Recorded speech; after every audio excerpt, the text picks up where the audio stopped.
Pagi selalu datang dengan cara yang sama di kota Kendari. Hangat, perlahan, dan penuh ketenangan yang khas. Matahari belum sepenuhnya muncul ketika suara burung-burung kecil mulai terdengar dari pepohonan di sekitar Sungai Wanggu. Kabut tipis menggantung di atas air sungai, bergerak pelan mengikuti arus yang melewati bebatuan kecil. Di tepian sungai, beberapa warga sudah mulai beraktivitas. Ada yang menjemur pakaian, ada yang sekadar duduk sambil menyeruput kopi hitam dari gelas kaca kecil, dan ada pula yang hanya menikmati pemandangan pagi sambil berbincang ringan. Di sisi lain kota, di sebuah gang sempit yang tak jauh dari pasar sore, berdirilah sebuah bengkel kecil bernama Bengkel Harapan Jaya. Usianya sudah lebih dari 20 tahun, diwariskan dari seorang mekanik tua kepada keponakannya, dan sekarang dikelola oleh seorang pria muda bernama Randi. Tidak banyak yang tahu bagaimana Randi dulu bisa sampai bekerja di sana, namun semua orang mengenalnya sebagai pria yang baik hati, ramah, dan selalu siap membantu tanpa banyak bertanya. Randi baru saja membuka pintu bengkel ketika matahari bersinar penuh. Aroma oli dan besi yang hangat menyambutnya, aroma yang mungkin dianggap tidak menyenangkan oleh orang lain, namun baginya adalah wangi kenyamanan dan rutinitas. Ia menyalakan kipas angin tua yang berderit sedikit, lalu mulai menata peralatan yang dibiarkan berserakan sejak kemarin sore. Bengkel itu kecil dan sederhana, namun selalu ramai oleh kendaraan yang datang untuk diperbaiki. Di dindingnya terdapat jam bulat yang jarumnya kadang macet, poster motor lama yang warnanya sudah memudar, serta rak kayu tempat baut-baut ditata rapi dalam kaleng bekas cat. Tak lama setelah itu, suara motor metik rusak menggema dari arah jalan. Seorang pria tua berhenti di depan bengkel dengan wajah memelas. Pak Gindik, bisa lihat ini, dari tadi mogok saja," katanya. Randi tersenyum ramah. "Bisa Om, mari sini, saya cek dulu." Ia tidak pernah menolak permintaan tolong, bahkan ketika sedang sangat sibuk. Ia menyambut semua pelanggan dengan senyum hangat yang membuat orang merasa nyaman. Suaranya lembut, sikapnya santun, dan ia selalu berbicara seolah semua orang adalah teman lamanya. Sementara ia bekerja, rekan kerjanya, seorang pemuda kurus bernama Daeng, datang membawa gorengan dalam plastik putih. "Ndih, makan dulu, masih panas ini," katanya dengan logat khas yang membuat ucapan sederhana terasa lebih bersahabat. Randi tertawa kecil. "Biar saya selesaikan dulu ini, nanti keburu dingin." Kehidupan di bengkel selalu seperti itu, sederhana, hangat, dan penuh canda kecil. Tidak ada yang terburu-buru, tidak ada kemelut, hanya keseharian yang berjalan pelan mengikuti ritme kota. Siang hari, suasana pasar mulai terdengar dari ujung gang. Suara pedagang memanggil pembeli, aroma ikan segar, sayur mayur, dan gorengan bercampur jadi satu. Terkadang, Randi menyempatkan diri ke pasar untuk membeli es kelapa atau pisang goreng. Orang-orang di pasar mengenalnya baik. Beberapa ibu-ibu bahkan sering menggodanya dengan pertanyaan kapan ia akan menikah. Randi hanya tertawa dan menjawab dengan sopan bahwa semua akan datang pada waktunya.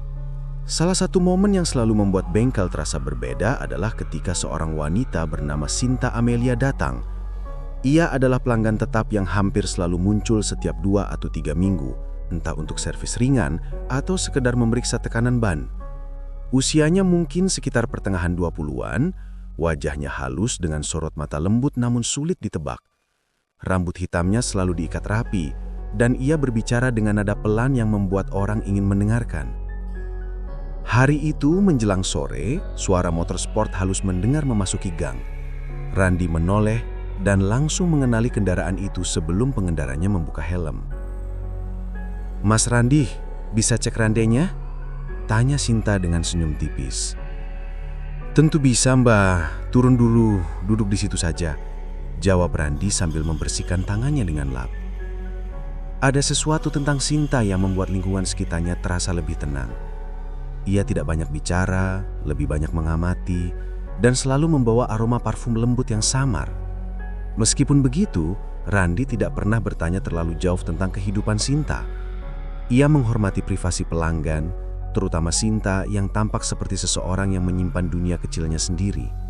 Sore semakin merayap ketika matahari mulai meredup. Suasana pasar menurun perlahan, tergantikan deru motor para pekerja yang pulang. Bengkel juga mulai sepi, hanya tersisa Randi dan Daeng yang sedang merapikan alat. Ketika Sinta berpamitan, angin sore yang dingin menerpa wajah mereka. "Terima kasih Mas Randi, maaf sering merepotkan." Tidak merepotkan sama sekali. Hati-hati di jalan, Mbak," katanya sambil menatap motor itu melaju pergi di ujung gang. Malam turun dengan cepat. Langit Kendari dihiasi bintang-bintang kecil yang terlihat jelas ketika lampu-lampu kota mulai dinyalakan. Randi menutup bengkel, memastikan semua alat berada di tempatnya. Ia berjalan pulang melewati pasar yang sudah hampir kosong. Hanya tersisa beberapa pedagang yang sedang membereskan lapak. Denting botol kaca, suara sapu lidi, dan langkah kaki yang bergema ringan menciptakan irama khas malam di kota itu. Sampai di rumah kontrakan kecilnya, Randi menyalakan lampu ruang tengah yang redup. Ia menuang air ke gelas dan duduk di kursi plastik sambil menatap dinding kosong, menikmati ketenangan setelah seharian bekerja. Ia tidak memikirkan hal besar, tidak menyimpan kekhawatiran apapun. Baginya hidup ya soal hari ini, bekerja, membantu orang, dan pulang dengan hati ringan. Di luar rumahnya, suara sungai Wanggu terdengar mengalir pelan, membawa ketenangan yang seolah menjadi bagian dari kehidupan sehari-hari warga Kendari. Tidak ada yang menyangka bahwa sungai yang terlihat damai itu suatu hari akan menjadi pusat misteri yang mengguncangkan seluruh kota. Malam semakin larut, namun udara tetap lembut. Randi memejamkan mata sambil tersenyum kecil, tidak menyadari bahwa hari-hari tenangnya mungkin tinggal menghitung waktu. Kendari masih tampak damai malam itu, terlalu damai, seperti sebuah kesunyian sebelum badai besar. Pagi datang dengan cara yang sama seperti biasa, namun ada sesuatu yang berbeda dalam langkah Randi ketika ia membuka pintu bengkel. Matanya tampak sedikit sembab, seperti seseorang yang kurang tidur. Gerakannya lambat, tidak seceria biasanya. Daeng bahkan sempat bercanda, "Ndik, jangan-jangan kau begadang main game lagi?" Tetapi Randi hanya tertawa kecil tanpa memberi jawaban jelas. Sebuah tawa yang tidak sepenuhnya sampai ke matanya. Saat ia membersihkan bagian depan bengkel, ponselnya bergetar. Randi menatap layar itu sekitar 3 detik lebih lama dari biasanya sebelum memasukkan kembali ponselnya ke saku. Seolah ada sesuatu yang enggan ia lihat atau hadapi. Tidak ada yang memperhatikan hal itu selain seorang ibu yang sedang lewat sambil membawa 2 kantong belanja. "Ndik Randi kelihatan capek sekali hari ini," gumam ibu itu sambil tersenyum simpatik. Randi hanya membalas dengan anggukan kecil. Hari berjalan seperti biasa, namun Randi tampak melamun sesekali. Saat memperbaiki motor pelanggan, ia beberapa kali terdiam sambil menatap satu titik, seakan pikirannya melayang ke tempat lain. Daeng mulai resah melihat temannya demikian. "Ndik, kalau kau lagi ada masalah, bilang saja. Kita ini teman. Apa perlu kita pergi makan coto dulu, biar segar?" tanyanya sambil menepuk bahu Randi. "Tidak Daeng, saya hanya kurang tidur sedikit," jawab Randi, mencoba tersenyum, tapi suara itu terdengar seperti seseorang yang sedang menyembunyikan sesuatu. Menjelang siang, pasar mulai ramai dengan pedagang yang menawarkan barang dagangan. Aromanya, suara-suara riuh, semuanya seharusnya membuat Randi merasa seperti biasa. Namun hari itu, rasanya berbeda. Udara terasa lebih berat, suara-suara terdengar lebih jauh. Bahkan langkah-langkah orang yang lewat terasa lebih lambat, seolah dunia bergerak tanpa selaras dengannya. Saat ia beristirahat sebentar di bangku kayu di luar bengkel, ponselnya kembali bergetar. Kali ini dengan suara nada pesan yang pendek. Randi langsung merogoh saku dan memeriksa layar. Seketika wajahnya berubah, tidak pucat, tetapi tegang. Pesan itu hanya beberapa kata, namun cukup membuatnya terdiam. "Kita perlu bicara. Ini penting." Tanpa nama, hanya nomor tak dikenal. Namun cara Randi menatapnya menunjukkan bahwa ia tahu betul siapa yang mengirimnya. Daeng melihatnya dari dalam bengkel. "Siapa Andik? Kau seperti dapat pesan dari malaikat maut saja," Randi menutup ponselnya cepat-cepat.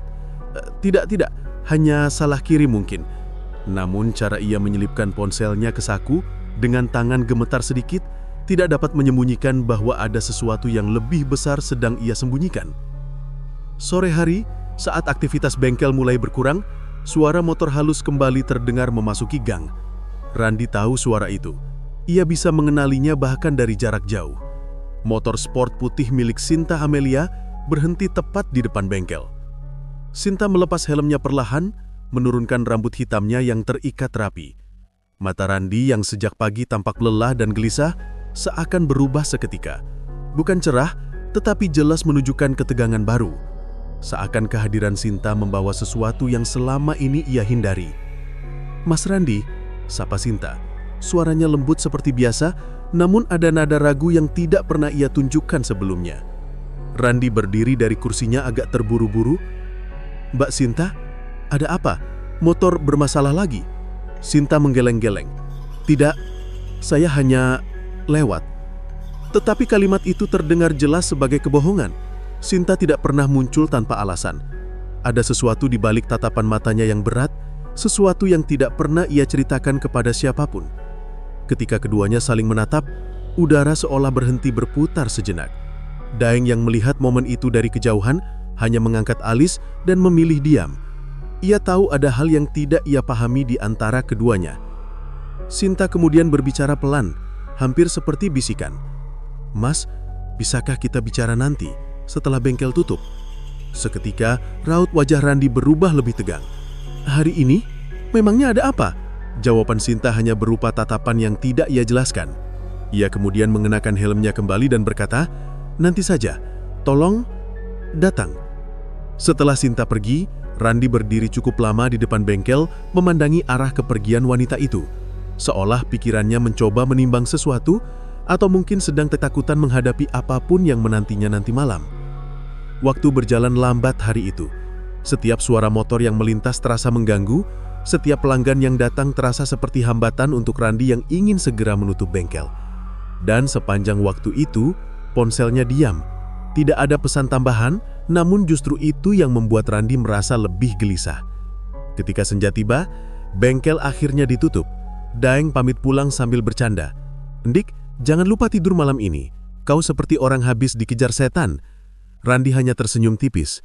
Namun dalam langkahnya menuju jalan besar, terlihat jelas ia tidak berjalan dengan pikiran tenang.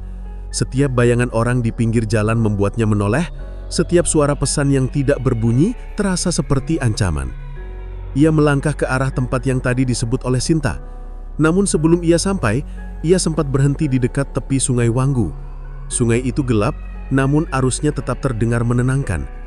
Randi menarik napas panjang, mencoba menenangkan dada yang terasa sesak. Ia menatap permukaan air itu lama, seolah mencari jawaban yang tidak ia temukan dimanapun. Apapun yang akan terjadi setelah pertemuannya dengan Sinta malam itu, ia bisa merasakannya. Hidupnya tidak akan sama lagi. Dan benar saja, malam itu Randi tidak pernah pulang. Dan sejak saat itu, bayangan rahasia mulai meluas, menelan kedamaian yang selama ini menyelimuti setiap sudut kota Kendari. Malam itu, Randi tidak pernah pulang. Dan sejak saat itu, bayangan rahasia mulai meluas, menelan kedamaian yang sebelumnya menyelimuti setiap sudut kota Kendari. Keesokan harinya, kota itu bangun dengan keheningan yang terasa berbeda. Seolah ada sesuatu yang hilang, tetapi belum ada yang tahu apa. Matahari baru saja muncul ketika Sungai Wanggu kembali menjadi saksi bisu aktivitas pagi warga sekitar. Seperti biasa, beberapa orang sudah berada di tepian untuk mencuci pakaian, membersihkan sayur, atau sekadar menunggu perahu kecil menyeberang dari satu sisi ke sisi lain. Sungai itu, meski tidak terlalu besar, telah menjadi bagian dari rutinitas mereka. Arusnya yang tenang selalu memberikan rasa damai. Namun pagi itu, ketenangan itu terasa seperti tirai tipis yang menutupi sesuatu yang jauh lebih kelam. Di sebuah sudut sungai yang dangkal, seorang pria paruh baya bernama Halim sedang menurunkan ember berisi baju kotor. Ia menggulung lengan bajunya, jongkok di pinggir sungai, dan mulai menyabuni pakaian satu persatu. Angin lembut membawa aroma sungai yang khas, campuran tanah basah, rumput liar, dan sedikit bau lumpur. Namun saat ia hendak merendam pakaian ke dalam air, sesuatu mengapung pelan dari kejauhan. Halim mengerutkan kening. Benda itu tampak seperti potongan kayu pada awalnya, namun ukuran dan bentuknya terlalu teratur untuk disebut sampah sungai. Arus yang lambat membuat benda itu bergerak perlahan, seperti sesuatu yang sengaja diarahkan menuju tepinya. "Barang siapa pula buang-buang peti begini?" gumam Halim sambil mendekat. Benda itu kini semakin jelas. Sebuah peti kayu berukuran sekitar 1,5 meter, tertutup rapat, warnanya kecoklatan dan terlihat sudah terendam cukup lama. Pada permukaan peti terdapat noda lumpur dan bekas lumut, seolah peti tersebut telah hanyut dari tempat yang cukup jauh. Halim berdiri, melambaikan tangannya sambil berteriak kepada dua pemuda yang sedang duduk memancing tidak jauh dari tempat itu. "Ajoy, Fadil, sini dulu kok. Ada barang aneh hanyut." Kedua pemuda itu berdiri, bergegas menghampiri Halim. "Apa itu, Om?" tanya Ajoy sambil menatap peti itu dengan rasa penasaran. "Entahlah, peti kayu mungkin, tapi berat sepertinya," jawab Halim. Untuk sesaat mereka hanya memperhatikan peti itu. Tidak ada yang mencurigakan pada pandangan pertama, namun perlahan udara sekitar berubah aneh. Angin yang sebelumnya bertiup sejuk tiba-tiba berhenti. Air sungai terasa lebih diam dari biasanya. Ketiganya saling bertatapan merasa ada yang tidak wajar. "Ayo, tarik ke pinggir. Jangan sampai hanyut terus. Mungkin ada yang bisa dipakai atau ada pemiliknya," ujar Fadil sambil membuka sandalnya. Dengan menggunakan batang kayu panjang, mereka menarik peti itu ke tepi sungai. Arus yang tenang membantu, namun saat peti itu semakin dekat, Halim tiba-tiba menghentikan gerakannya. "Bau apa itu?" katanya sambil menutup hidung. Ajoy mencium udara, lalu menatap Fadil dengan ekspresi berubah ngeri. "Om, ini bukan bau biasa. Ini bau bangkai." Fadil menelan ludah, wajahnya mendadak pucat. "Jangan bilang di dalam itu." "Tidak usah ditebak-tebak, panggil polisi dulu," ujar Halim keras, suaranya bergetar. Kabar tentang penemuan peti itu menyebar cepat. Dalam waktu kurang dari 20 menit, warga mulai berdatangan. Ada yang berdiri di pinggir sungai, ada yang memfoto dari kejauhan, dan ada pula yang berbisik-bisik dengan wajah ketakutan. Bau busuk yang keluar dari celah-celah peti kini semakin jelas, menusuk hidung, membuat beberapa orang mundur sambil menutup mulut. Polisi tiba sekitar setengah jam kemudian dengan 2 mobil patroli. Mereka memasang garis kuning dan meminta warga menjauh, tetapi rasa ingin tahu membuat orang-orang tetap mencari celah untuk mengintip. Seorang perwira polisi bernama Ibtu Ricardo mengambil alih situasi. "Semua mundur, jangan ada yang mendekat. Peti ini harus dibuka dengan hati-hati," katanya tegas. Petugas forensik datang dengan peralatan lengkap. Mereka mengenakan sarung tangan, masker, dan jas pelindung sebelum mendekati peti. Suasana yang tadinya riuh tiba-tiba berubah sunyi ketika salah satu petugas mengetuk peti itu dengan palu kecil. Suaranya padat, menandakan sesuatu yang cukup berat di dalamnya. Ricardo memberi isyarat. "Kita buka perlahan. Dokumentasi siap?" "Siap, Pak." Dua petugas mulai mencongkel sisi peti. Prosesnya memakan waktu hampir 5 menit, namun bagi warga yang menonton terasa seperti 1 jam. Setiap detik dipenuhi rasa penasaran, bercampur takut. Semua orang menahan nafas. Ketika sisi peti berhasil terbuka sedikit, aroma busuk langsung menyeruak, membuat beberapa warga berteriak jijik. Beberapa lainnya mundur, bahkan ada yang hampir muntah, namun para petugas tetap fokus. "Lanjutkan," kata Ricardo dengan suara tegang. Tutup peti itu akhirnya terangkat sepenuhnya, dan tepat pada detik itu, kengerian mulai tersingkap. Di dalam peti terbaring seorang pria muda, tubuhnya pucat, tangan terlipat rapi di atas dada, dan yang paling mengejutkan, wajahnya tersenyum. Bukan senyum normal, tetapi senyum kaku yang seolah disengaja dibentuk. Bibirnya terangkat ke dua sisi dengan ketegangan yang tidak manusiawi, membuat ekspresi itu terlihat mengerikan. Warga langsung berteriak, beberapa mundur terburu-buru. Namun ada juga yang hanya terdiam, tidak mampu bergerak. Ricardo menarik nafas dalam-dalam. Astaga, apa ini? Petugas forensik segera mulai memeriksa tubuh korban. Dalam beberapa menit, salah satu petugas mengangguk kepada Ricardo. "Pak, identitasnya ada di dompet. Namanya Randy." Wajah Ricardo berubah serius. Ia berdiri, menyapu pandangan ke arah kerumunan, dan berteriak, "Siapa di antara kalian yang mengenal korban ini?" Beberapa warga saling berpandangan. Halim mengangkat tangan dengan ragu. Itu Randy, Pak. Mekanik bengkel di sebelah pasar." Bisik-bisik langsung menyebar cepat. "Randy, itu anak baik itu. Dia hilang. Baru kemarin saya lihat dia. Kenapa bisa begini?"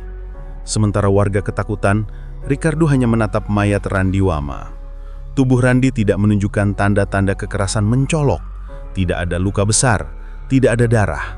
Hanya senyum aneh itulah yang membuatnya makin tidak wajar.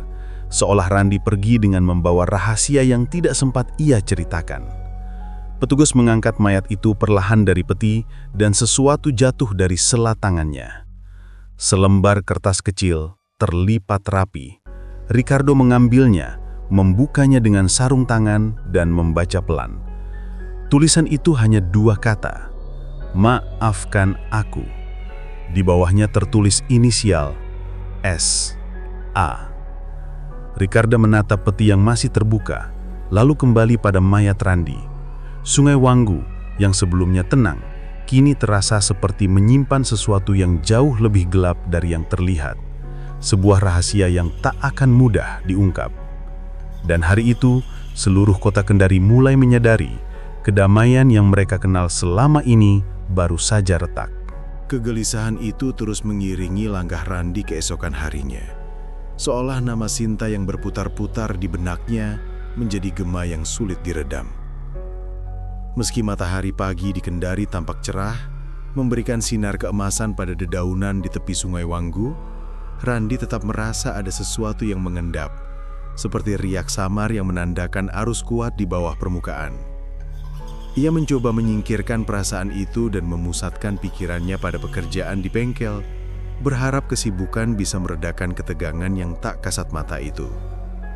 Bengkel sudah mulai ramai ketika ia tiba. Bunyi kunci Inggris, mesin yang menyala, serta obrolan ringan para pelanggan membuat suasana terasa seperti biasa. Namun tidak ada yang terasa biasa bagi Randy hari itu.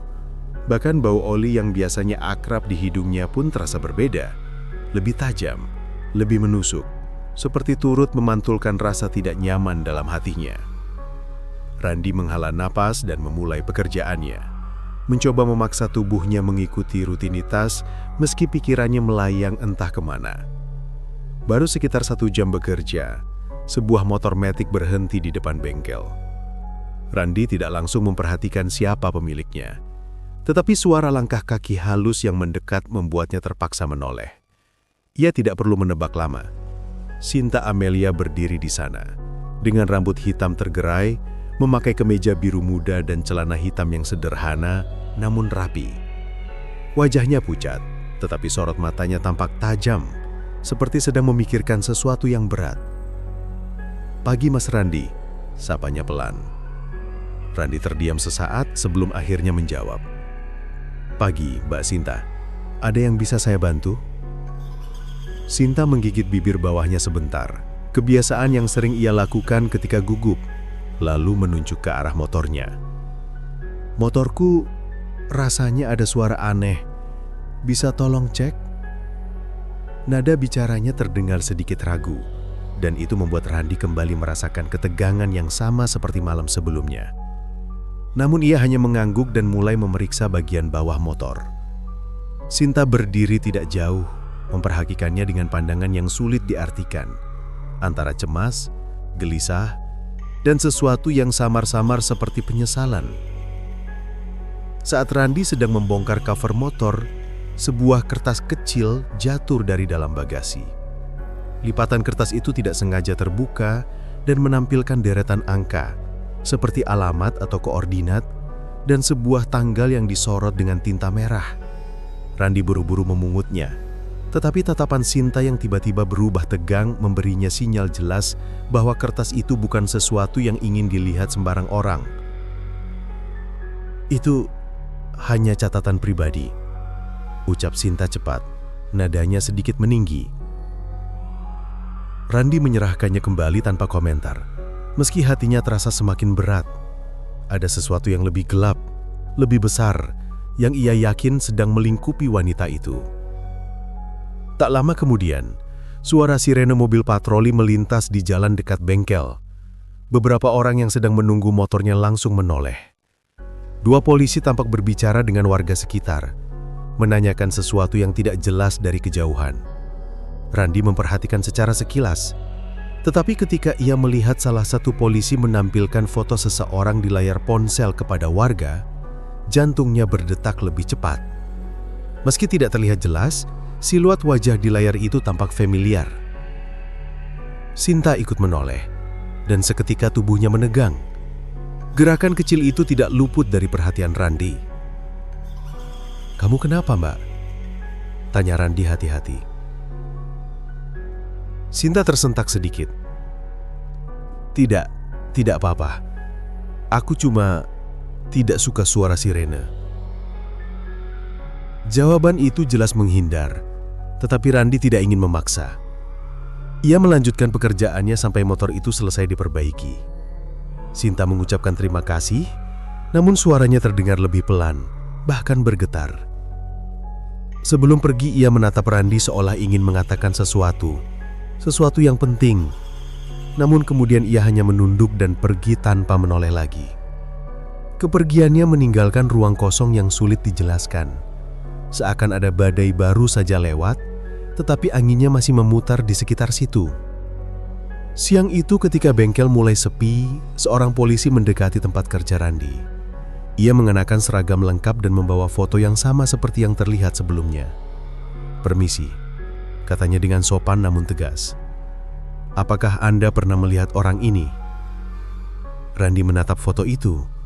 Wajah seorang pria, sekitar usia 20-an akhir, dengan tatapan datar.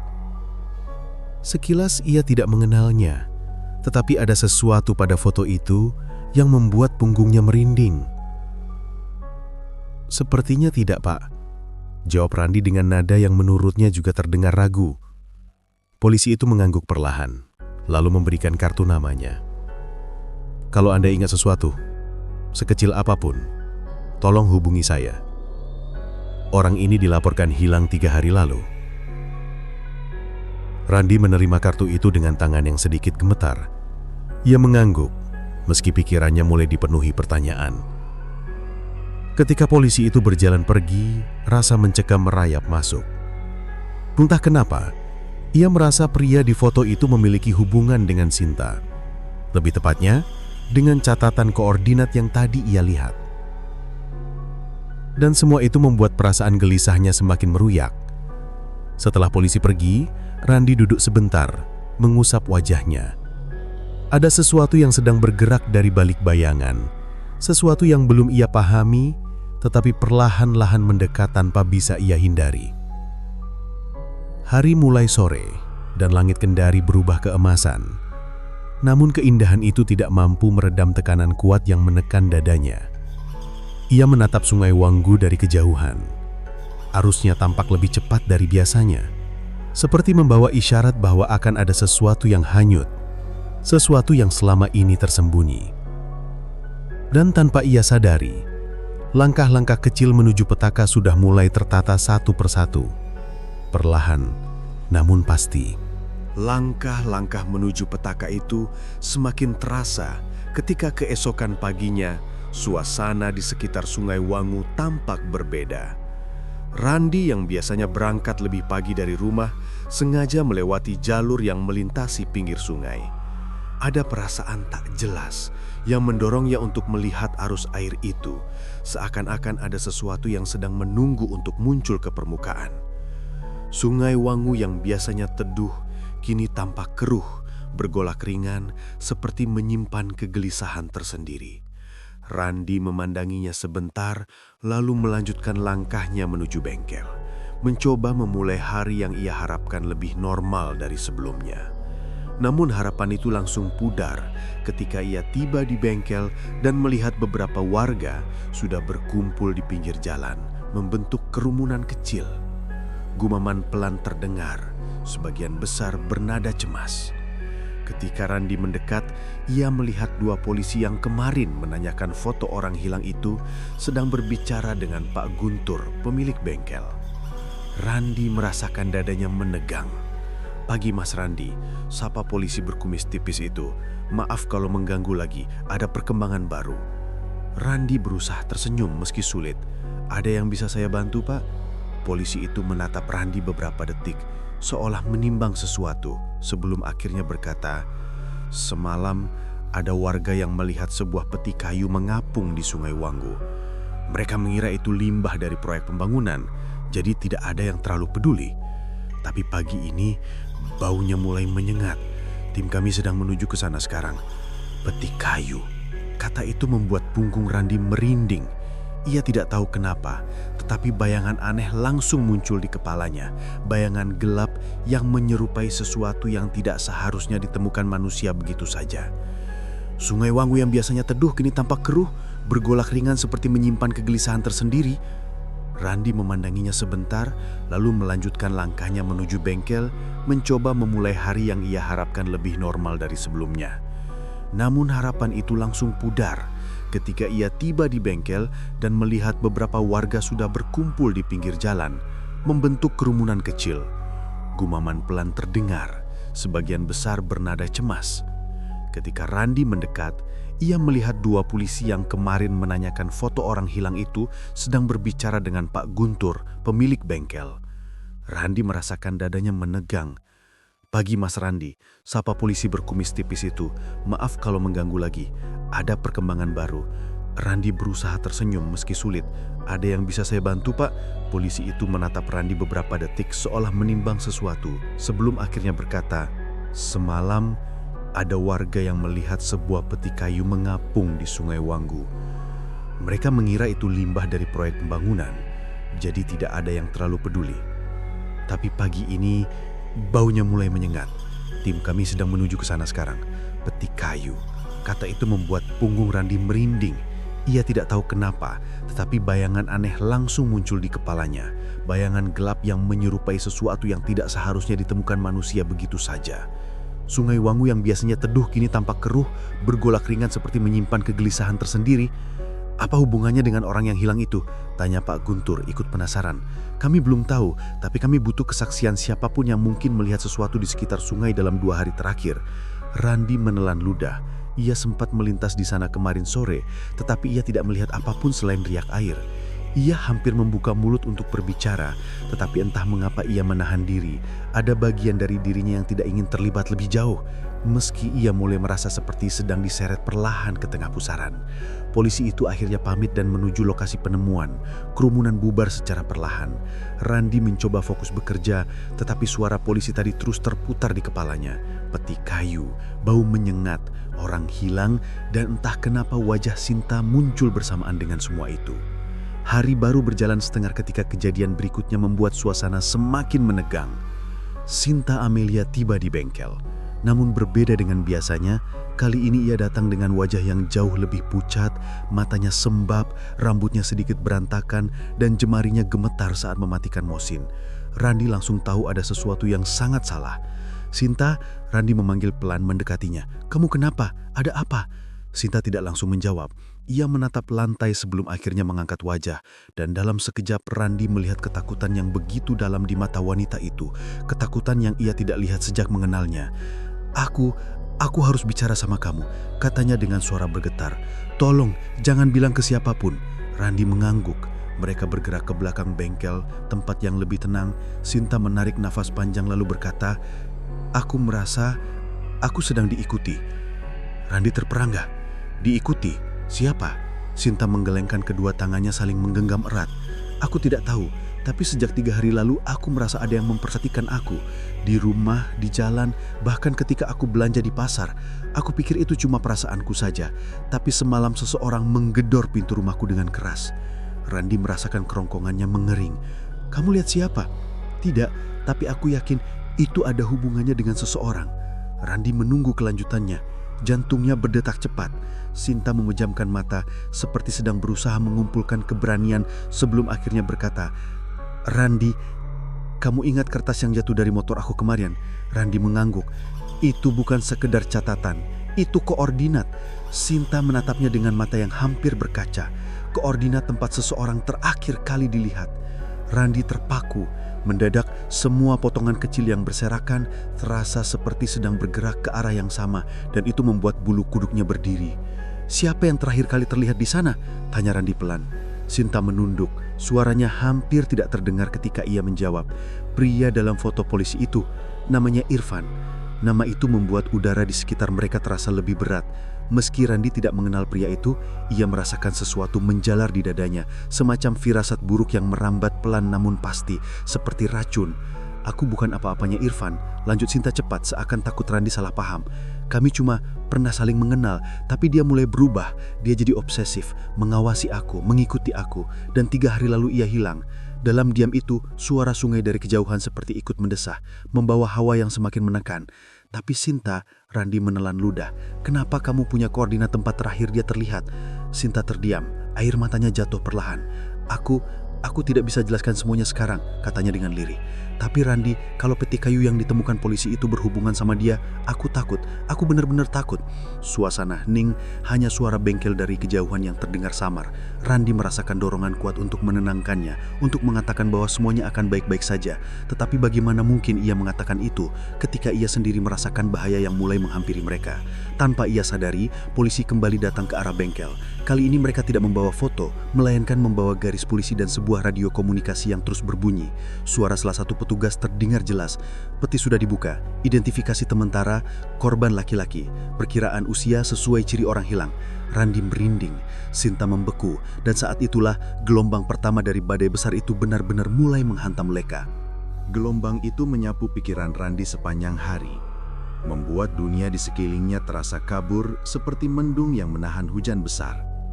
Kabar bahwa peti kayu itu telah dibuka dan ditemukan jasad pria di dalamnya menyebar cepat ke penjuru Kendari. Suara motor dan obrolan warga yang berlalu lalang di depan bengkel terasa lebih gaduh dari biasanya. Randi tidak bisa berkonsentrasi memperbaiki mesin apapun. Tangannya gemetar setiap kali ia mencoba menggenggam kunci Inggris. Namun di antara semua yang mengusiknya, tatapan Sintalah yang paling sulit ia lupakan. Tatapan kosong yang ditelan panik saat polisi mengumumkan bahwa korban sesuai ciri-ciri orang hilang. Reaksi itu terlalu kuat untuk disebut sebagai ketakutan biasa. Ada alasan yang lebih dalam, lebih kelam yang ditahan Sinta. Tak lama setelah kabar itu terdengar, Sinta buru-buru pergi, meninggalkan bengkel tanpa banyak kata. "Aku harus pulang," katanya cepat, suaranya bergetar. "Kalau ada apa-apa nanti, aku hubungi kamu." Randi ingin menahannya, ingin memastikan ia tidak pulang sendirian dengan kondisinya yang seperti itu. Namun sebelum ia sempat menahan, Sinta sudah menghidupkan motor dan melaju, menghilang di tikungan jalan. Randi menatap arah kepergiannya cukup lama, merasa ada keputusan besar baru saja diambil, dan ia tidak yakin itu keputusan yang tepat. Menjelang sore, suasana di sekitar bengkel semakin tegang. Banyak warga berbisik-bisik sambil menatap arah Sungai Wanggu. Beberapa tampak sengaja menunda pulang agar bisa menguping informasi dari polisi yang hilir mudik. Randi sendiri merasa ditarik oleh rasa penasaran, ketakutan, dan sesuatu yang tidak ia pahami. Akhirnya, ketika jam kerja sudah lewat dan bengkel mulai tutup, ia memutuskan untuk pergi ke lokasi penemuan peti kayu itu. Jalan menuju sungai dipenuhi warga. Garis kuning polisi membentang panjang, mengelilingi area tempat peti itu diangkat. Petugas forensik masih sibuk, sebagian memotret, sebagian mengumpulkan benda-benda yang mungkin relevan. Randi berdiri di antara kerumunan, merasakan nafasnya berat ketika mendengar seorang warga bercerita dengan suara bergetar. "Katanya, waktu peti itu dibuka, mayatnya dalam posisi seperti sedang duduk. Wajahnya tersenyum. Astaga, merinding saya. Masih muda katanya, umur sekitar 29. Sama kayak orang yang hilang itu kan?" Kayaknya iya. Polisi juga bilang mirip ciri-cirinya. Randi memejamkan mata beberapa detik. Bayangan pria dalam foto polisi kembali muncul di benaknya. Irfan, pria yang Sinta sebut obsesif, pria yang mengganggunya, pria yang memicu ketakutan Sinta hingga ia tampak seperti dikejar bayangannya sendiri. Randi merasa tenggorokannya mengering. Jika jasad dalam peti itu benar adalah Irfan, apa maknanya? Apakah ia terbunuh? Apakah ada yang sengaja memasukkannya ke dalam peti? Atau sesuatu yang lebih aneh? Saat pikiran itu berputar-putar, sebuah suara memanggilnya dari arah samping. Mas Randi? Ia terdelak menoleh. Polisi berkumis tipis yang kemarin datang ke bengkel menghampirinya dengan langkah hati-hati. Kami dapat laporan bahwa Anda sering melintasi area ini. Bisa saya ajak bicara sebentar? Randi mengangguk, meski jantungnya berdebar keras. Polisi itu membawanya sedikit menjauh dari kerumunan. Mas, kata polisi itu sambil menatapnya dengan serius. Kami belum bisa memastikan identitas korban sebelum foto wajahnya dibandingkan keluarga. Tapi, ada hal yang mungkin perlu Anda ketahui. Randi menelan ludah. Apa itu, Pak? Ketika kami buka petinya, selain jasad, kami juga menemukan beberapa benda. Salah satunya kertas kecil yang dilipat. Isinya angka-angka, koordinat. Randi langsung merasa punggungnya berinding. Polisi itu melanjutkan. Aneh memang, tapi koordinat itu mengarah ke lokasi tempat motor salah satu warga rusak 2 hari lalu. Kami tidak tahu apakah itu kebetulan atau ada hubungannya. Randi mengangguk perlahan, meski kepalanya berputar. Ingatannya melompat ke kertas yang jatuh dari motor Sinta. Kertas dengan angka serupa, koordinat. Dan sekarang, polisi mengatakan hal yang sama ditemukan di dalam peti. Polisi itu berbicara kembali. Mas Randi, saya juga dapat laporan dari warga. Katanya tadi pagi Mas terlihat berbicara lama dengan seorang wanita. Kami ingin minta info, apakah wanita itu mengenal korban? Pertanyaan itu membuat nafas Randi tercekat. Ini titik rawan. Terlalu banyak yang bisa salah jika ia salah memilih kata. Saya tidak yakin, Pak. Jawab Randi pelan, namun tegas. Dia cuma pelanggan di bengkel. Kami hanya bicara soal motornya. Polisi itu mengamati wajahnya, mencari celah kebohongan. Namun setelah beberapa detik, ia hanya mengangguk tipis. Baik kalau begitu. Tapi kalau Mas tahu sesuatu, hubungi kami. Situasi ini semakin rumit. Setelah polisi pergi, Randi berdiri lama di pinggir sungai. Airnya tampak lebih hitam dari biasanya, seolah menyerap sisa-sisa kengerian dari peti yang tadi diangkat. Angin sore membawa amis yang membuat ia ingin pergi, tetapi ia tidak bisa menggerakkan kakinya. Ia memikirkan Sinta, tentang ketakutannya, tentang koordinat itu, tentang Irfan, tentang tatapan Sinta saat polisi mengumumkan temuan jasad. Semua itu berputar-putar, membentuk sebuah pola yang belum jelas, tapi perlahan mengarah ke satu hal. Sinta tahu sesuatu yang sangat penting, sesuatu yang mungkin salah satu mereka ingin ia sembunyikan. Saat matahari terbenam, ponsel Randi tiba-tiba bergetar. Ia mengeluarkannya cepat, berharap itu pesan dari Sinta. Benar, dari Sinta. Pesan itu pendek, namun cukup membuat bulu kuduknya berdiri. Randi, tolong jangan percaya siapapun. Aku akan jelaskan semuanya malam ini. Tapi jangan datang ke rumahku. Aku sudah tidak aman di sini. Randi menatap layar ponsel itu lama, sebelum satu pesan lain masuk. Temui aku di tempat biasa orang datang untuk menghilang. Randi terpaku. Tempat biasa orang datang untuk menghilang? Pikirannya hanya tertuju pada satu lokasi. Tepi Sungai Wanggu. Dan saat itulah Randi merasa malam itu akan mengubah segalanya, entah menuju kebenaran atau menuju sesuatu yang jauh lebih gelap daripada mayat dalam peti. Malam itu turun perlahan di Kendari, membawa udara lembab yang menggantung di sepanjang tepian Sungai Wanggu. Randi berjalan sendirian menyusuri jalan setapak yang mengarah ke tepi sungai. Setiap langkahnya terasa berat, seperti ada sesuatu yang mencoba menahan pergelangan kakinya agar tidak melangkah lebih jauh. Lampu-lampu jalan temaram bersinar lemah, membuat bayangan pepohonan tampak lebih panjang dan mencekam. Randi tak henti menoleh ke belakang. Beberapa orang masih lewat dengan motor. Tapi makin mendekati sungai, suara mesin-mesin itu menjauh hingga hanya suara jangkrik dan riak air yang terdengar. Sungai Wanggu malam hari terasa sangat berbeda, seperti tempat yang menyimpan rahasia dan menelan suara apapun yang mencoba mengungkapkannya. Jika tadi siang sungai itu menjadi saksi penemuan mayat dalam peti, maka malam ini ia seperti menunggu saksi lainnya. Randi berhenti di bawah sebuah pohon besar yang tumbuh miring ke arah sungai. Disitulah Sinta biasanya duduk setiap kali ia ingin menenangkan diri setelah seharian bekerja atau ketika ia merasa hidupnya terlalu berisik. Tempat orang datang untuk menghilang. Begitu ia pernah berkata dengan senyum pahit. Randi menatap sekeliling, mencari sosok Sinta, tetapi yang ia lihat hanya kegelapan yang melapisi permukaan air. Lalu terdengar langkah kaki pelan dari kejauhan. Randi menoleh cepat. "Sinta?" Seseorang muncul dari balik gelap, berjalan perlahan ke arah Randi. Dan benar, itu Sinta. Dengan jaket kremnya yang sudah lusuh, rambut tergerai berantakan, dan mata yang tampak lebih lelah dari sebelumnya. Tapi ada sesuatu yang berbeda malam ini. Gerakannya lebih hati-hati, seperti ia takut ada sesuatu yang mengikuti dari belakang. "Sinta, apa yang terjadi?" tanya Randi begitu ia mendekat. "Kenapa kamu bilang kamu gak aman? Ada yang mengejar kamu?" Sinta menghela napas panjang, lalu duduk di batu besar di dekat tepi sungai. Randi ikut duduk di sampingnya, menjaga jarak yang cukup, memberi ruang untuk Sinta menjelaskan.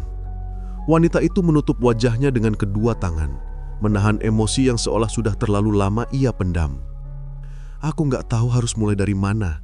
Terlalu banyak hal yang aku sembunyikan, dan sekarang semuanya sudah keburu jadi kacau." Randi menatap sungai yang bergerak lambat. "Kamu bisa cerita dari bagian manapun. Aku di sini untuk dengar." Sinta menurunkan tangannya perlahan, menatap Randi dengan mata merah yang dipenuhi ketakutan. "Ingat waktu aku bilang tentang seseorang yang terus mengikuti aku?" Randi mengangguk. "Itu Irfan, Ran. Dia bukan cuma obsesif. Dia sakit, Ran. Sakit secara emosional, secara mental. Dia selalu ingin tahu kemana aku pergi, siapa yang aku temui. Dia sering kirim pesan ancaman kalau aku tidak membalas pesannya. Dan ketika aku mulai menjaga jarak, dia makin parah." Randi merasakan napasnya tercekat. "Dan kamu gak pernah cerita ke siapapun?" Sinta menggeleng. "Aku takut. Dia pernah bilang kalau aku cerita ke orang lain, sesuatu yang buruk akan terjadi. Dan aku percaya." Ia menunduk lagi. "Aku bodoh ya?" "Enggak," balas Randi cepat. "Kamu cuma ketakutan. Siapapun bisa begitu." Sinta mengusap wajahnya. 2 minggu sebelum dia hilang, Irfan menunjukkan sesuatu yang menakutkan. Dia bawa aku ke sebuah tempat di pinggir hutan dekat sungai. Katanya dia ingin memperlihatkan kebenaran. Dan di sana, dia bilang hal-hal aneh tentang takdir, tentang tubuh manusia, tentang senyum terakhir. Kata senyum terakhir membuat jantung Randi berdegup lebih cepat. "Senyum terakhir?" "Iya," jawab Sinta dengan suara parau. "Dia bilang kalau seseorang mati dengan senyum, maka arwahnya akan kembali sebagai penjaga orang yang ia cintai. Dia percaya itu. Dan dia bilang aku harus jadi miliknya selamanya. Bahwa kalau aku pergi, dia akan membuat seseorang tersenyum untukku." Randi terdiam, bulu kudupnya berdiri. "Aku pikir dia hanya mengancam," lanjut Sinta, tangannya mulai gemetar. "Tapi 3 hari lalu dia benar-benar hilang, dan kemarin aku menerima pesan dari nomor yang tidak dikenal." Ia merogoh saku jaketnya dan mengeluarkan ponselnya. Ia membuka layar pesan dan menunjukkannya kepada Randi. "Senyumnya untukmu." Randi langsung menegang. "Kamu yakin itu bukan Irfan?" "Ran, Irfan tidak sempat mengirim pesan itu, karena setelah pesan itu masuk, aku dapat kabar dari polisi bahwa peti itu berisi tubuhnya." Mata Randi membesar. "Jadi, pesan itu dikirim setelah dia meninggal?" Sinta mengangguk perlahan, ekspresinya hancur. "Dan itu artinya ada orang lain. Seseorang yang tahu hubungan kami, seseorang yang mungkin lebih berbahaya dari Irfan." Randi merasakan tengkuknya dingin. "Kamu tahu siapa?" Sinta terdiam. "Lama, sangat lama. hingga Randi berpikir ia tidak akan menjawab. Namun akhirnya Sinta mengusap wajahnya dan berkata pelan, "Aku punya dugaan, tapi aku perlu waktu untuk yakin. Kalau aku asal sebut nama, bisa bahaya." "Bahaya untuk siapa?" tanya Randi. Sinta menatapnya dalam-dalam. "Untuk kamu, Ran. Untuk aku juga. Karena orang ini, dia sangat pandai menyembunyikan jejak. Dan dia pernah dekat dengan Irfan." Randi menelan ludah. "Siapa dia?" Sinta hendak menjawab. Mulutnya terbuka, suaranya nyaris keluar ketika tiba-tiba suara ranting patah terdengar dari arah semak-semak di belakang mereka. Mereka berdua langsung menoleh. Ada bayangan seseorang berdiri diam, mengawasi. "Sinta, cepat kita pergi," bisik Randi sambil berdiri. Namun sebelum mereka bisa melangkah, bayangan itu bergerak cepat, sangat cepat, seperti seseorang yang sudah lama menunggu di sana. Randi refleks memegang pergelangan tangan Sinta, menariknya menjauh. "Sinta, kita harus lari," seru Randi lebih keras. Mereka berlari ke arah jalan melewati batu-batu dan akar pohon. Bayangan itu mengikuti, langkahnya berat namun cepat, seperti orang yang sangat mengenal tempat itu. Napas Sinta terengah-engah, air matanya mengalir deras. "Ran, itu dia." "Siapa? Siapa dia, Sinta?" Namun Sinta tidak menjawab, atau mungkin tidak bisa. Tubuhnya goyah karena panik dan ketakutan yang menumpuk berminggu-minggu. Ketika mereka berhasil mencapai lampu jalan, bayangan itu berhenti di batas gelap, tidak berani masuk ke area terang. Siluetnya masih tampak, seseorang bertubuh tinggi, tegap, dan berdiri mematung seperti patung yang mengawasi. Randi menahan napas menjaga tubuhnya di depan Sinta, tapi bayangan itu tidak bergerak maju, hanya berdiri, menatap, lalu hilang perlahan seolah menelan dirinya ke dalam gelap. Sinta jatuh berlutut menangis keras untuk pertama kalinya sejak semua ini terjadi. "Ran, dia masih hidup," katanya terbata-bata. "Siapa?" tanya Randi keras. Sinta menatapnya dengan mata basah penuh teror dan berkata lirih, "Orang yang membunuh Irfan." Ia menarik napas panjang, mencoba mengumpulkan keberanian. "Dia adalah orang yang sangat kamu kenal." Dan sebelum Randi bisa menanyakan apapun, Sinta melanjutkan dengan suara yang hampir patah. "Dan dia sedang mengincar kita sekarang." Bayangan wajah Randi dengan senyum yang tak semestinya itu terus membayang-bayangi pikiran Sinta. Dan ketika malam semakin larut serta kekhawatiran merayap ke seluruh tubuhnya, ia tahu bahwa ia tidak bisa lagi berpura-pura semuanya baik-baik saja. Kegelisahan yang menutup bab 7 itu masih menempel kuat saat pagi berikutnya datang menyelinap perlahan ke kota Kendari, membawa cahaya yang hangat namun terasa dingin bagi Sinta. Ia berdiri di depan jendela kontrakannya, memandangi jalan yang mulai ramai, sambil meremas ponselnya begitu erat hingga buku jarinya memutih. Ada rasa takut, rasa bersalah, dan rasa ingin tahu yang mulai memaksa keluar dari ruang-ruang hatinya yang selama ini ia kunci rapat. Ia tahu, entah bagaimana, bahwa senyuman itu bukan senyuman biasa. Itu adalah pesan, atau mungkin peringatan. Sementara itu, kepolisian Kendari tidak tinggal diam. Setelah penemuan mayat Randi di dalam peti kayu dan temuan pertama yang ganjil, tim investigasi memperluas pencarian bukti. Peti itu bukan sekadar kotak asal-asalan. Kayunya tebal, dipotong rapi dan berukuran spesifik. Tidak ada paku sembarangan. Tidak ada ukiran dekoratif. Hanya bentuknya yang aneh, seolah sengaja dibuat untuk menampung tubuh manusia. Namun yang paling mencolok adalah senyum Randi. Forensik mencatat bahwa senyuman itu bukan alami. Ada indikasi manipulasi otot pasca kematian, tetapi caranya terlalu halus untuk seorang amatir. Dan disitulah penyelidikan memasuki wilayah yang lebih gelap. Pagi itu, Sinta akhirnya memberanikan diri pergi keluar. Ia berjalan menuju jembatan kecil dekat Sungai Wanggu, tempat warga sering berkumpul di pagi hari sambil menyalakan rokok atau membeli sarapan dari pedagang keliling. Langit sedikit mendung, menciptakan bayangan keabu-abuan yang memantul di permukaan sungai. Detak air yang tenang membuat Sinta semakin tidak nyaman. Ia ingat jelas, hari sebelum Randi menghilang. Ia ingat percakapan terakhir mereka, ketika Randi sempat berkata, "Kalau suatu hari aku tiba-tiba pergi, kau harus tahu, ada yang mungkin mencariku." Saat itu Sinta hanya menertawakannya, mengira Randi sedang melucu di tengah kesibukan montirnya. Namun kini kalimat itu terasa seperti potongan puzzle yang belum ia pahami. Di jembatan itu pula, dua petugas polisi yang mengenal Sinta menghampirinya. Mereka tahu ia adalah orang terakhir yang berkaitan dengan aktivitas Randi sebelum kehilangannya. Salah satu polisi, Bribtu Aslan, melemparkan tatapan penuh kehati-hatian. "Sinta, boleh kita bicara sebentar?" tanyanya. Sinta mengangguk. Ia tahu penolakan hanya akan membuatnya terlihat semakin mencurigakan. Mereka berjalan ke sisi sungai yang sepi, di mana suara air lebih terdengar daripada suara kendaraan. "Kami ingin memastikan sesuatu," kata Aslan. "Sebelum Randi menghilang, apakah ada seseorang yang mencarinya? Atau mungkin mengikutinya?" Sinta menelan ludah. Ada satu sosok yang terlintas di kepalanya, tapi ia tidak yakin apakah ia harus menyebutkan itu. Selama ini, ia menyimpan nama tersebut seperti duri kecil yang ia biarkan tertanam daripada dicabut. Karena mencabutnya berarti kembali mengingat hal-hal yang ingin ia lupakan. "Saya tidak tahu," jawabnya pelan. Aslan memandangnya lebih lama, seperti bisa membaca kebohongan dari setiap kerutan di wajahnya, tapi ia tidak memaksa.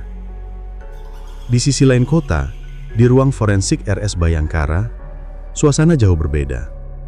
Bau formalin memenuhi ruangan, cahaya lampu putih menyilaukan meja pemeriksaan, dan halaman file yang terus dibuka tutup menjadi soundtrack yang monoton. Dr. Lala, ahli forensik utama, menatap kembali foto Randi yang tersenyum. Ia mengetuk-ngetukkan jarinya di meja, memikirkan sesuatu yang sejak malam mengganjal pikirannya. "Kita sedang berhadapan dengan seseorang yang tahu apa yang dia lakukan," gumamnya. Asisten forensiknya menoleh. "Maksud dokter?" Senyuman ini bukan sekedar manipulasi otot. Ada teknik tertentu. Ini seperti seseorang mencoba menciptakan ekspresi tertentu. Bukan kebetulan. Asisten itu mengernyit. "Kenapa harus dibuat tersenyum?" Dokter Lala menarik napas panjang. "Biasanya, pesan, simbol, atau ejekan." Kata terakhir itu membuat ruangan yang sudah dingin terasa semakin beku. Sementara penyelidikan bergerak, Sinta pulang dengan langkah yang berat. Ia mencoba mengabaikan suara-suara kecil di kepalanya yang terus mengingatkan masa lalunya, tentang seseorang yang pernah dekat dengannya sebelum Randi. Seseorang yang tidak pernah benar-benar pergi, meski hubungan itu sudah lama berakhir. Saat ia membuka pintu kontrakannya, tubuhnya langsung merinding. Ada amplop putih tergeletak di lantai. Tidak ada yang pernah mengirim surat padanya. Tidak ada stempel pos, tidak ada tulisan alamat. Hanya satu hal, namanya ditulis dengan huruf tegak lurus rapi. Tangan Sinta bergetar saat ia mengambil amplop itu. Begitu dibuka, hanya ada satu foto. Foto Randi, dengan senyum itu. Dan di belakangnya, ada seseorang yang wajahnya buram, seolah sengaja dirusak. Namun yang membuat foto itu makin mengerikan adalah tulisan kecil di bawahnya. "Ini baru permulaan." Sinta menjatuhkan foto itu. Napasnya tersengal-sengal. Ia memegang kepala, mencoba menenangkan diri, tetapi rasa takut sudah menyebar ke seluruh tubuhnya. Ia kembali mengingat percakapan terakhir mereka, percakapan yang ia pikir hanya canda. Ia mengingat seseorang dari masa lalunya yang begitu posesif, begitu manipulatif, dan begitu berbahaya. Jika benar yang ia pikirkan, berarti semua ini tidak lagi sekedar kebetulan. Dan senyuman di wajah Randi bukan hanya tanda kematian. Itu adalah tanda bahwa Sinta sedang diawasi, bahwa seseorang sedang mendekatinya lagi, bahwa rahasia yang ia pendam selama ini, rahasia yang melibatkan Randi, wanita itu dan sosok misterius itu, akan segera terkuak. Di luar, angin sore bertiup lembut, membawa aroma sungai dan dedaunan dasar. Tapi bagi Sinta, semua terasa seperti badai yang akan menghancurkan segalanya. Ia berdiri dengan tangan gemetar, menatap foto itu sekali lagi. Senyuman Randi kini terasa seperti tatapan yang memohon atau memperingatkan. Dan Sinta tahu apapun yang terjadi selanjutnya, ia tidak bisa lari dari kenyataan lagi. Karena permainan ini baru dimulai. Karena permainan ini baru dimulai, Sinta berdiri kaku di tengah ruang tamunya yang remang-remang. Sementara pikiran dan napasnya berkejaran tak beraturan.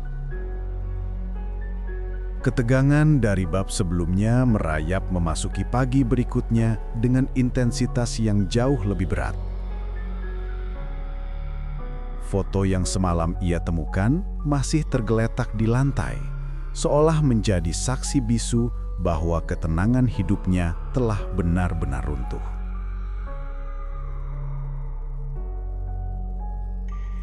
Ia memandang foto itu sekali lagi. Senyuman Randi yang dipaksakan, sosok buram di belakangnya, dan tulisan mengerikan yang menegaskan bahwa semua ini baru permulaan.